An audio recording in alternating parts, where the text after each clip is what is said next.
Greetings, everyone. I found a video on YouTube and I thought it would be good to discuss a bit. And considering the subject matter, I thought it would be great to bring in my buddy Andrew. Andrew has a good background in airports, and I think that it's a perspective that we don't really see when it comes to aircraft emergencies that we see on an airfield. And before we get into this, I also specifically want to say that we're not trying to Monday morning quarterback anyone. This event happened decades ago. Things are very different these days, of course. Everyone was okay in this. Everything turned out great. Everyone involved did a great job. So there's no actual problems, but many things have changed, and I think it's entertaining to kind of look at, and we are staying in our lanes. There are parts of this that we are not going to be familiar with, nor should we be. I don't think a true aviation expert exists. So we'll share what we know and hopefully have a good time, looking back at aviation history like this. Andrew, why don't you tell us a little about yourself? Hi, everybody. So I'm Andrew. I have over 20 years of experience in aviation. Worked for two different airlines early in my career. Then I moved over to the FBO world, so fixed base operator, so like a private jet terminal. After that, I spent over 13 years as a general aviation airport manager, so small airports, think like private airplanes. And then the last 6.5 years, I have worked at a 139 airport, so a commercial service airport, big airport, airliners, and things like that. At that airport, I work in airport operations and I deal a lot with aircraft emergencies like the one we're going to see today. So I'm excited to see what they were doing about 30 years ago when they had one of these. Well, excellent, Andrew. I'm really excited to have you here and get to chat about this. We're going to be talking about Delta Flight 229. This took place back on June 19th of 1996. Back then, the aviation industry was growing rapidly in the United States. Annual passengers were growing and growing, and thankfully, annual accidents and fatalities were not growing proportionately. We were just kind of getting over a couple rough decades, and the early 90s weren't amazing either. We weren't in the free and clear, but we were just kind of starting to apply some lessons, improve our safety culture, and the stats started to kind of plateau and then decline a little bit from here, which is something I'm very grateful for and something that we've enjoyed in multiple decades since, with large gaps between major accidents. So on June 19th, Delta 229, which is a Boeing 767-300 aircraft registration November 136 Delta Lima, was taxiing to depart from Salt Lake, headed toward Portland, at least in hopes it never made it there. They had an IDG issue on taxi. IDG is integrated drive generator. It converts mechanical energy into electrical energy, and it's not a huge deal to lose that. They did have to go back to the gate to address it, as we often see with some non-critical breaks on an aircraft. Those items can be deferred, be fixed a little bit later, as long as certain operational and mechanical procedures are followed. That is all in accordance with a manual called the MEL, or Minimum Equipment List, which is also a verb in aviation these days. Something breaks and they say, can it be MEL'd? And the IDG can be MEL'd, not a big deal. One part of that procedure, paraphrasing here, there's a bit that goes into it, is cutting off the IDG, making sure that the aircraft isn't even trying to use it.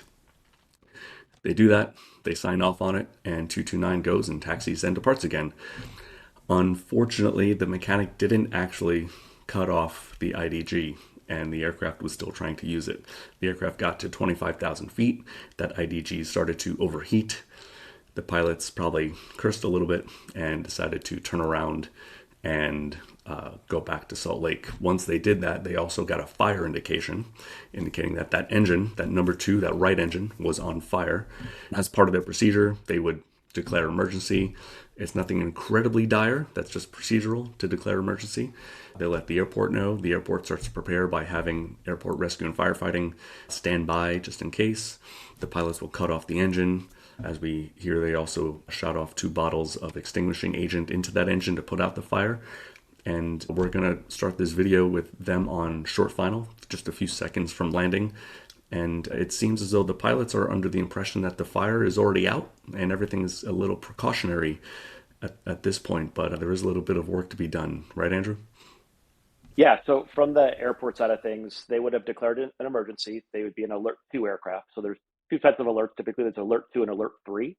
An alert 2 is we've declared an emergency, but we think everything's fine. We're going to land, and everyone's going to go out to their mustering points. So you're going to have ARF is going to go out, aircraft rescue and firefighting, the fire trucks, the rigs. Airport operations is going to go out there, and then any other emergency services, and we're all going to go to our staging points.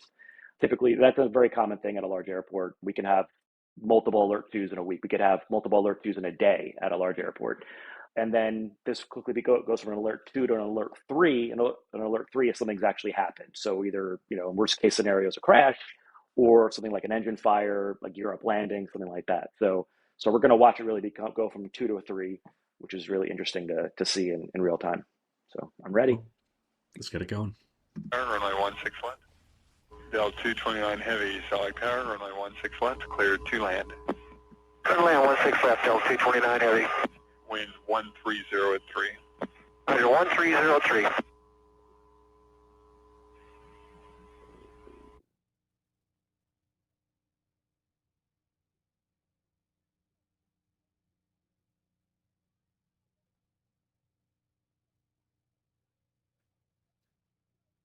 Yeah, us too. We've got the power control. We've got the right engine shut down and everything appears to be okay from the inside here. If we can have the men and equipment around taking a look at our right engine after we roll out just off, we appreciate it.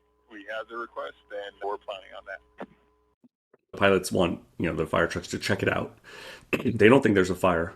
They think everything's just kind of under control. Pretty normal procedure for them to approach an aircraft to take a peek at it, right? And that seems to be the impression where the pilots are at. Yeah. Typically, airport operations will follow the aircraft onto the runway, follow behind it. They'll do a runway inspection. ARF's going to start rolling towards the aircraft. These days, I don't know in 96 if they had this technology, but these days they have cameras to look at heat signatures and they can just look inside and kind of see what's happening. This is all pretty standard, nothing out of the norm at this point. Thank you, sir. Del 229 heavy, your right engine still is on fire. Thank you, sir. We're going to stop down here at the very end. We'll make any turns, and if they could, please put it out. They have their equipment on the runway now. Tower Del 229, you with me? Del 229 heavy, go ahead. Is fire control on the same frequency?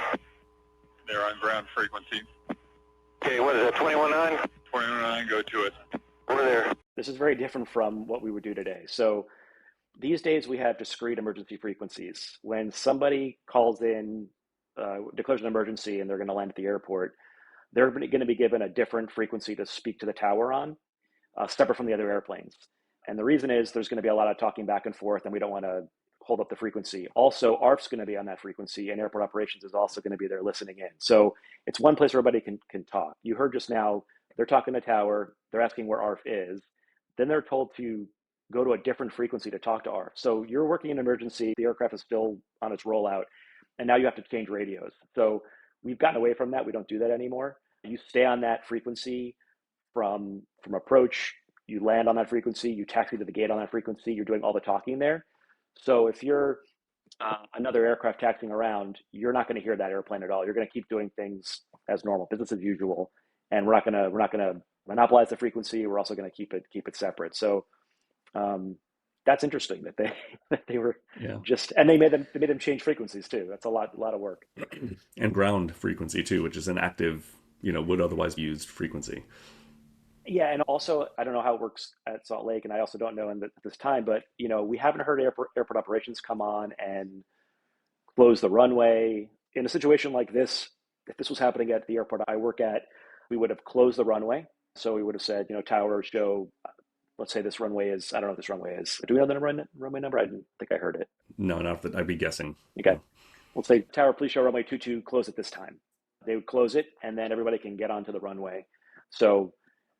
Didn't hear that. 16 Maybe left. They're doing that somewhere else. 16 left. Okay, so yeah, tower, please show runway 16 left. Closed at this time. Runway's closed. Okay, now everybody can enter the runway. We're not going to worry about it. So that's unusual that we didn't hear anything from ops. Well, at least as it goes today. Yeah. Delta 229 here. Fire control, you up?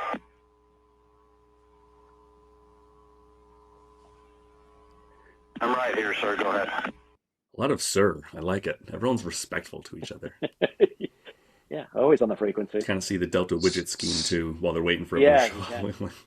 Yeah. Okay, so there's the first vehicle. Yeah, looking for the ARF rigs now. I see what looks like a smaller vehicle, maybe the chief, something else in another vehicle, maybe ops. That could be ops. The flames are getting larger. Interesting that and this is an area, again, you said in the beginning, we're not experts in all aspects of this. So I know my side of things, but we've seen in the last few years when there's ever been an incident with an aircraft engine on fire, they evacuate the aircraft pretty much immediately. We saw it in Chicago several years ago with that 767. ARF's working the fire and everybody's evacuating. They don't evacuate immediately. How's that engine look? Yeah. Well, we're putting Different foam from on what it we've seen. now. It appears like it was in the tailpipe section, but I'm going to douche you down. Okay, real good. No need to evacuate the passengers, is that correct? Negative, sir. Not at this time. Give me a minute or two. There's You a lot have of that engine off, I'm assuming. there's obviously a lot of risk with evacuating the aircraft. A 767, it's tall. You've got those slides. People get hurt on those slides. A certain amount of people, when they evacuate, get severely injured often on the slides. Yeah. I've never seen an evacuation where there were not injuries. Choosing to evacuate is also choosing to injure some of your passengers. And that's reality, Right. obviously, for Right. the greater good of keeping them from having something worse happen, especially when you have an aircraft full of people. So it shouldn't be taken lightly, but usually that is something. You mentioned American 363 Yeah. in Chicago. There was the British 777 in Las Vegas, I think the year prior. Dynamic had one in Fort Lauderdale, another 767. That was a 200. We had 3 big engine fires within 2015 to 2016, and they get off the airplane, getting away from that burning aircraft. Even though it's the wing, there's a it's a lot of big fuel deal. there. There's a lot of fuel there. Yeah. Yeah. One thing kind of off topic here, but when we're talking about aircraft evacuations, biggest pet peeve of mine, and I know a lot of people in our world, is please don't take your bags. We see every time we see an evacuation of an aircraft, even the ones that we saw in Toronto recently, we saw in Atlanta recently, you see rollaboard bags on the runway. People have grabbed their bags. It's the worst thing you can do, even if it takes you an extra 2 or 3 seconds. When you compound that over 100 people, it's minutes of extra time that it's taking Yeah. to get off that airplane, and it can result in the loss of life. It's just, I wish there was more narrative about, please just leave your bags. People's And it lives are has more important. contributed. It has contributed to loss of life overseas. There was that Aeroflot Sukhoi accident. It landed on fire. Evacuation was slowed, and people died inside that aircraft. That's a really big deal. In the Toronto accident, there was a photo. Someone had their fancy brand rollerboard with their fancy little handbag sitting on top of it, with their large winter coat draped over it, sitting out on the taxiway. Like, you had time to Yeah. get all of your stuff. So that's worthy mention. Been on for a little while. The non-fire engine is still running. I understand that. Hopefully you can turn it down to just a slow speed. All right, it's at idle, sir. Thank you. We're having a hard time getting this out. It looks like they have 3 rigs on Yeah, it. they 2 should are have already 3, yeah. spraying. Do One is you prone behind. have you dumped your bottle on it, sir? Both bottles have been fired. Roger Interesting that. if they still have the engine running too. They still have their number 1 running, which is interesting. This is Delta 229. How's it look? It looks like we're gaining on it, sir. We're just going to make a mess out here. That's okay. At this time, I still feel that you're okay to stay in the aircraft. Appreciate it, sir. We've got a big load here, and I know we're going to hurt a bunch of people if we get on those slides. I understand that, yeah. sir. I'm trying to prevent that. That's a fair concern. Yeah. And a lot of times these Airport issues are Command. managed by If you're without calling needing to Delta 229, evacuate go them ahead, as sir. normal. 229, is there any way you can make sure the fuel line is shut off? It's shut off to the right engine, sir. Thank you, sir. It just keeps flaring up on us, and I'm just making sure everything is down. Sure appreciate it. It could be magnesium or something. Okay. Yep. The magnesium reference is a lot of times we'll see engine casings and gearbox housings that are made of magnesium. It's a very heat resistant metal. It's a very light metal, which is great for engines and aircraft. But when it gets to the point that it does burn, it burns very hot, and it's very difficult to put that out. So that would make sense if that is the case. The engine's been shut down for probably at least 10 minutes. I don't think they can MEL this, though. Nah, they can go. They're fine. I understand that, sir. It just keeps flaring up. I'm wondering if we don't have a large pool of fuel inside the cowling there. That's possible, thank you. Go ahead, sir.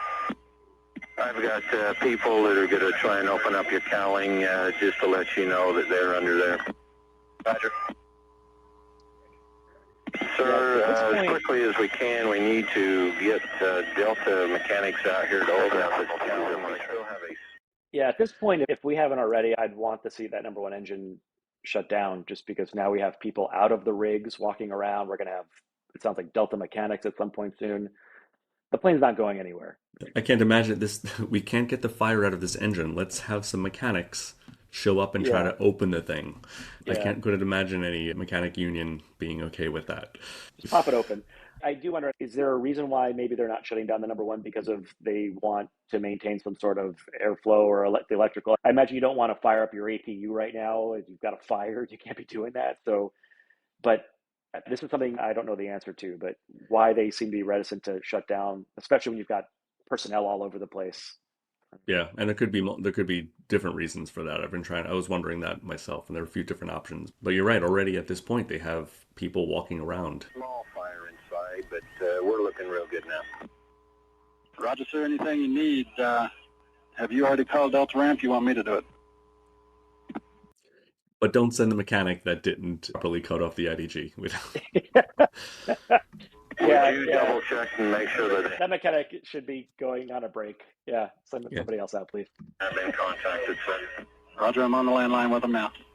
I've got the frequency back. Yeah, I got them. Okay, your equipment's coming out? Yeah, I'm calling maintenance right now. Great. All right. Now remember, all this is happening still on the ground frequency. Delta Airport Fire Command. Yes, sir. How's your passengers doing? They're doing fine. Thanks to your help, they seem completely under control. Good. We're still going to be messing around with this thing for a few minutes. It still appears we got a little fire in the cowling. We're working to get that opened up to make sure it's completely out. Real good. We appreciate it. We're going to just stay right here. And do you think we're going to be able to drive this thing in, or are they going to tow us in, or what would you prefer? This is bananas to me. That is this. It's 1996, so this is a 767 captain. This guy did some stuff in like the military, flew in Vietnam or something, and he's like, "This is nothing." He's talking about taxiing the aircraft to the gate covered in AFFF. First of all, AFFF is the foam that they use. It's aqueous film forming foam, and it has PFAS in it, so it's super toxic. And the idea that you're going to taxi all over with this toxic foam is pretty wild. We're actually getting rid of it right now. My airport just recently flushed it out of all of our ARF equipment. We now use what's called F3, which is like a fluorine-free foam kind of deal, so it doesn't have the PFAS in it. But to think like you're going to just taxi to a gate and just everyone's going to service the aircraft with the engine hanging off and this toxic foam on it is pretty funny. I was pretty surprised by that because that usually that aircraft, if I feel like these days if this happened, that aircraft would sit there for a few hours maybe before moving it, right? Yeah, I mean, you would have to obviously get the passengers off. You probably bring up stair trucks and have them all come off. My airport, we have stair trucks. ARF has their own stair truck, and you would, you know, remove the people and passengers, put them on buses. It wouldn't be an immediate move. And he also said everyone's calm inside, and I feel like, this is before camera phones. No one's at the window filming all this stuff, Oh which I yeah, think creates more panic and everything like that, of course. But yeah. Or that's up. I'm not sure yet. Let's get the mechanic out here, sir. Okay, real good. Delta 229, Airport Fire Command. Yes, sir. Go ahead. Sir, you're still looking real good. Excellent. We appreciate it. just complimenting him. You're looking good. We've got one of your mechanics should be here shortly to let us know what's best for you. Well, we appreciate that, and if it's going to be a problem for you, we can shut this other engine down, but it's up to y'all. If it's not bothering you, we just let it run for a while. I understand that. I'm just nervous about my people getting over there, but so far we're okay. Okay, well, you let us know, sir. Delta 229 Fire Command, could you shut down your left engine for a few minutes? It's shut down, sir. Thank you. Delta 229, Fire Command. Yes, sir. Unfortunately, you're dropping parts now off that engine. It does not appear like we're going to be able to open it up. A couple more minutes and I'll let you know. No good, sir. We've got a lot of magnesium burning right now on your engine, but you're okay. I suspected that would be it. People. Thank you, sir. Yeah. You can see personnel at the back of the aircraft there. Yeah. Delta 229, Fire Command. Looks like they're going to tug you in. Excellent, sir. Just as well. Salt Lake Ground Airport, Fire Command. Airport Fire Command, Salt Lake Ground. Sir, am I bothering you on 121 Niner? Negative, sir. Since most of the traffic is finally in, and we're keeping them mostly on tower frequency. Again, there's the reason why we have discrete frequencies now. They decided to keep everybody on tower, which not a big deal, but why have to do that when you can just put them on their own frequency? Yeah. Yeah. And I mean, I feel like it's also very aware to even ask that for, the crew. Yeah. Well, They're not tunnel visioned on this. They're thinking about all different aspects of everything going on. You know what I mean? I see very mature, professional handling of all of this, yeah, I think what the takeaway here is that in a situation like this where somebody can look at this and this seems like a huge deal, and of course it is, it's a serious thing, an engine's on fire, it's all serious, but listen how everyone is calm and how they're communicating and how almost routine it sounds because of the amount of training that everybody in this operation receives, from the flight crew to ARF to ATC, airport ops. Everybody does so much training and so much recurrent and so much of this goes down routinely. This is how it works. no raised voices, No, just we're handling it. we're going to do our job, and we have procedures in place that make sure that we do it and do it right, and everybody walks away. So it's a really great example of that. Everyone just being professionals. Yeah. Roger that. I just like talking to the pilot. Oh, that's fine, sir. Delta 229, Fire Command. Go ahead, Fire Command. Your people still okay? Yes, sir. They're hanging in there real well. Fantastic. The mechanics are trying to figure out if we can open it up or not. A few more minutes. Thank you, sir. Appreciate it. Delta 229, Fire Command. The fire is completely out now. Excellent, sir. Good. All right, fire's out. So looking at that, I thought that was pretty cool, looking at those differences from now versus back then, even just from my experience and perspective and what I've seen. I think, as you said, everyone was calm, professional. There was panic involved. A few things different from how we do things these days, but again, it was clearly still a very manageable event. And in this case, not evacuating was just fine, managed with zero injuries as opposed to some evacuation-related injuries, which are usually like sprained ankles and things like that. It's not, or maybe a broken Hurt bone backs, or something here and there. Yeah. bones. You're going down this big slide, and not everyone is to do a Tough Mudder race, especially with the way people dress these days. People in heels or shorts and flip-flops and things like, so all that stuff is into it. But I thought that was a good look. What's your big... when you look back, it's like, wow, like I understand why things were scarier back then, or, I'm glad we made this progress. It's honestly, it's the opposite. It's look at how, some differences in the way we do things now to then, but the same outcome, addressed it, took care of it. Nobody gets hurt. We've, for a long time, we've had systems in place that really work.